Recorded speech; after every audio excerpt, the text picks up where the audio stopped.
My husband is the type of husband who would take our daughter to visit his parents on the weekends, all so I can have some alone time. But there was a hidden motive behind his kindness. I became consumed with anger towards him when I learned the truth. Unforgivable. Surprisingly, the most unexpected couple empathized with my anger and took action to reprimand my husband. My name is Emily. I live with my husband Jack and our daughter Lisa. My husband didn't have a close relationship with his parents and was reluctant to visit them even after we got married.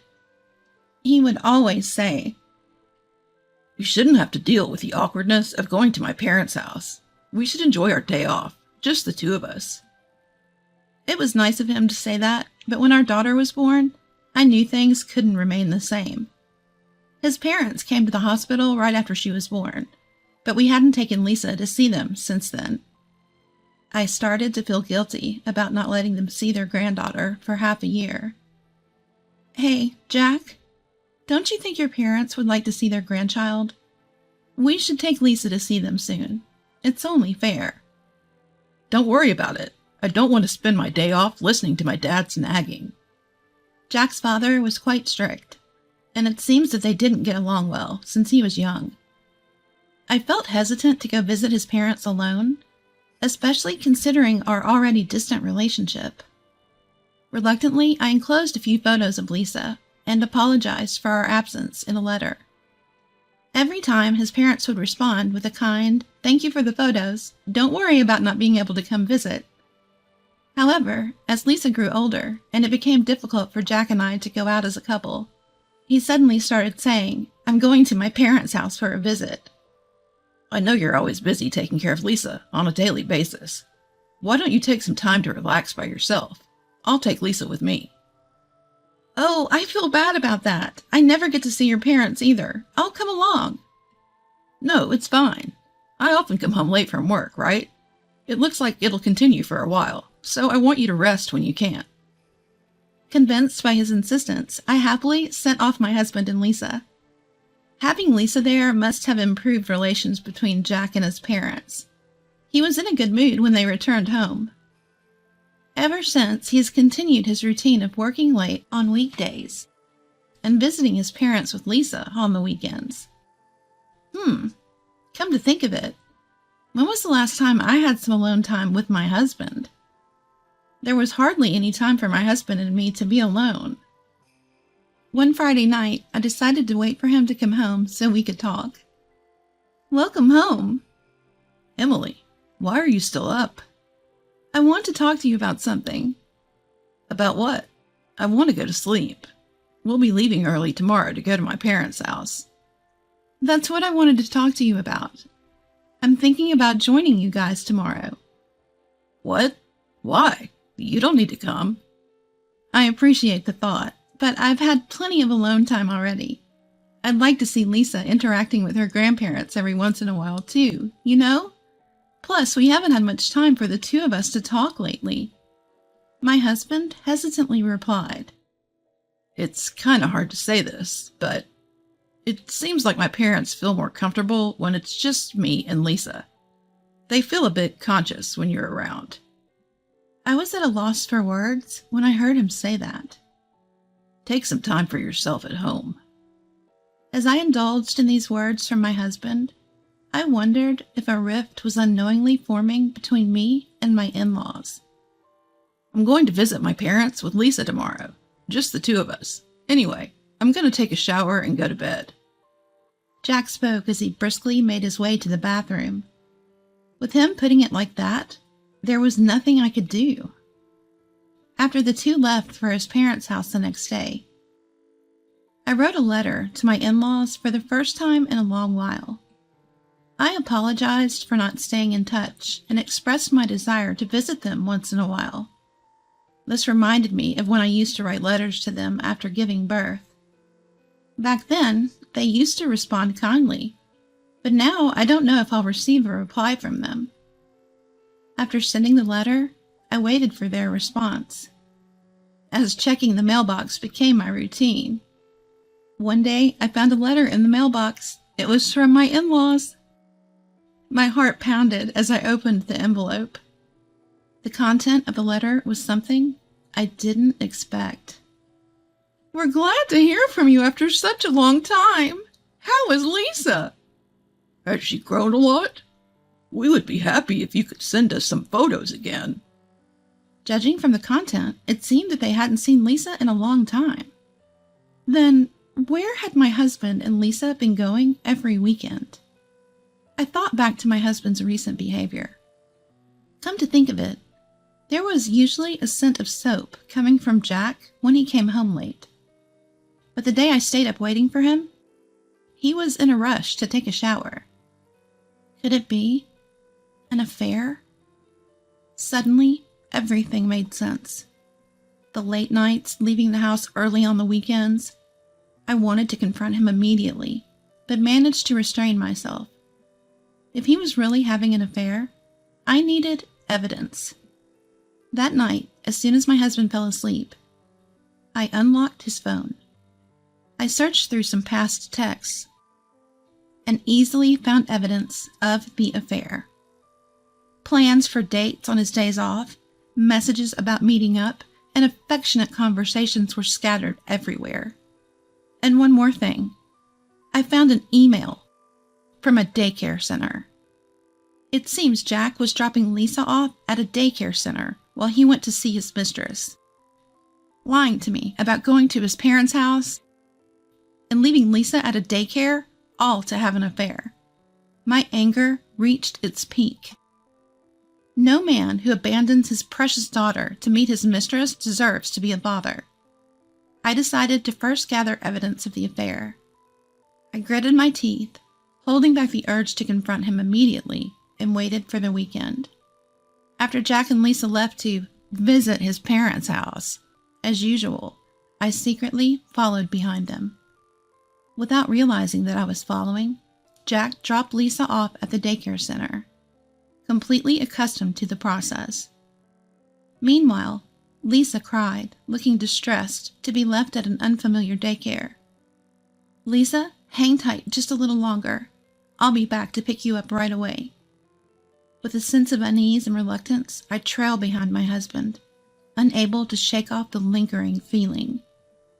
My husband, all giddy and excited, arrived at the train station and ran up to a woman with a big smile on his face.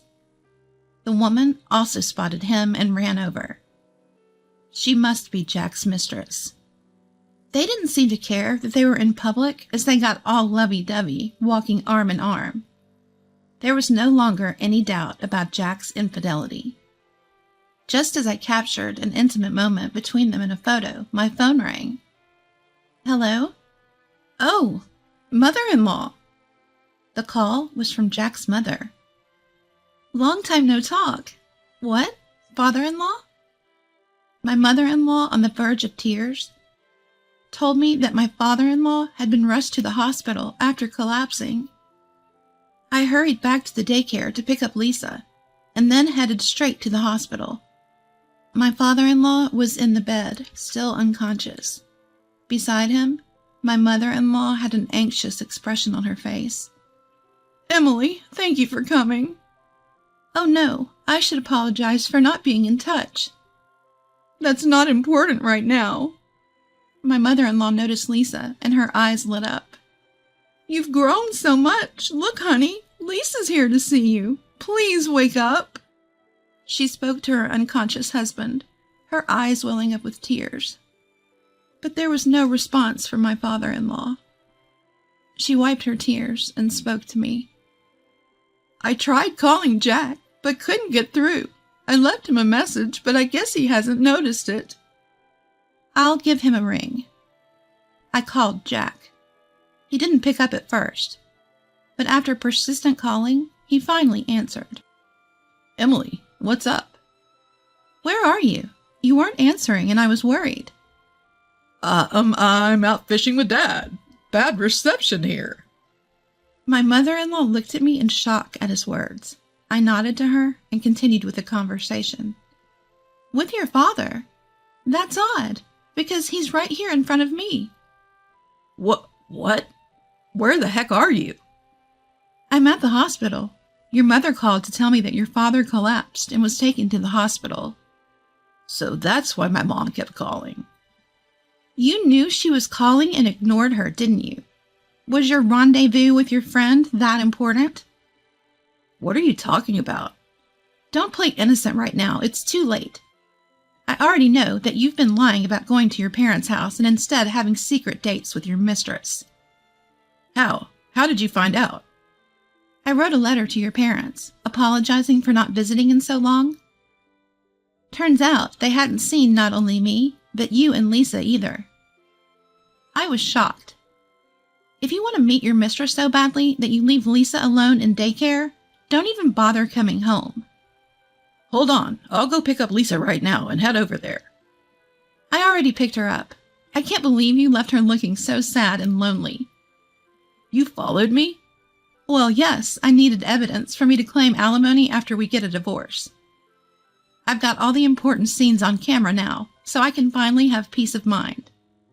Divorce? Alimony? Hold on. That's not what I... That was when I heard a sweet voice coming from the other end of the phone. Jack, are you still on the phone? Hurry up and come over. He hastily reacted to that voice. Be quiet. If this gets out, we'll be paying alimony. It sounds like he was speaking to his mistress, but his voice was loud and clear for us to hear. With my mother-in-law as a witness, claiming alimony was now a sure thing. I hung up the phone in disbelief. My mother-in-law gazed at me with astonishment. The conversation you just had with Jack. I'm sorry for all the trouble at such a difficult time. Jack has been out of the house every weekend lately, saying that he's going to visit you with Lisa. They haven't been coming over here at all. Yes, I noticed he'd been lying when I received the letter from you that led me to discover his affair. Jack's having an affair? How could he do such a thing when he has such an adorable daughter? He prioritized his mistress over our daughter. Today, as always, he left a reluctant Lisa in a daycare to go on a date with her. So, that's why he initially lied about being out fishing with his father. Having an affair is one thing, but what I couldn't forgive was how he neglected Lisa. I was collecting evidence to get a divorce when I received a call from you. Is that so? I'm sorry about my son. No, you don't have to apologize. Besides, it's not right to talk about us while your husband is in this condition. Just then, a raspy voice echoed through the hospital room. Don't worry about it. My mother-in-law and I were startled as we looked toward the source of the voice. My father-in-law, who barely opened his eyes, spoke to me. Emily, feel free to let go of my son whenever. Father-in-law! I hastily pressed the nurse call button. My mother-in-law rushed out into the hallway to get the doctor. The doctor arrived and after examining my father-in-law said, No need to worry anymore. We'll keep him here one more day just to be safe. But if there's no change in his condition, he can be discharged tomorrow. Thank you so much. My mother-in-law and I joyfully held hands. My father-in-law was also watching us with a gentle expression. As the doctor left the room, Jack entered. Dad, are you okay? Jack, aren't you supposed to be on a date? My husband tried to calm me down in a response to my remark. Well, that was a misunderstanding. I just wanted some me time to unwind over the weekend. I might have blurted out something about going to my parents' place, but I haven't done anything to betray you. He looked straight into my eyes as he spoke. For a moment, I almost believed him, but I had concrete evidence. I won't be fooled by you anymore. I saw you meeting up with a woman at the train station. She's a colleague from work, and we happened to bump into each other. But you guys started walking intimately together, didn't you? We both hadn't eaten lunch yet, so we decided to grab some lunch. Then what about the voice I heard over the phone? I'm sure I heard. If they find out about us, we'll get hit with alimony. At my words, Jack seemed flustered, but continued to look straight into my eyes as he continued. I don't remember saying anything like that. Maybe it was a couple's conversation from the table behind us at the restaurant. It seems like he was going to play dumb until the end. Am I just going to be swindled again? Just as I thought that, my father-in-law shouted at Jack. Cut the crap. You've always been like this. When you lie, you always look people straight in the eyes. Hearing his father's anger, Jack immediately shrank back. In a barely audible voice, he retorted against his father. Dad, it's none of your business. None of my business. Have you forgotten all the times you've deceived people and caused trouble? You haven't grown at all. Don't you have any sense of responsibility as a father?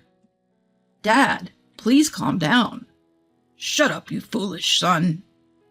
When I showed him the evidence on my phone, Jack finally gave in and admitted to the affair.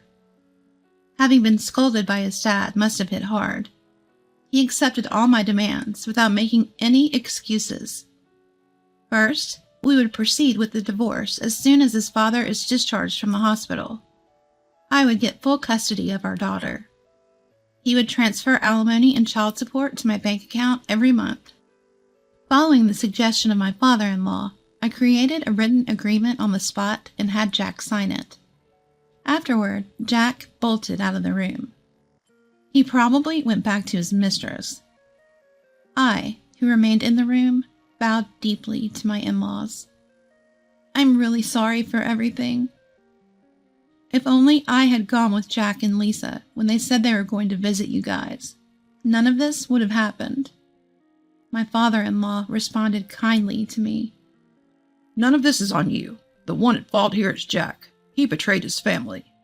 He's always had a tendency to disregard others' feelings and act according to his own selfish desires.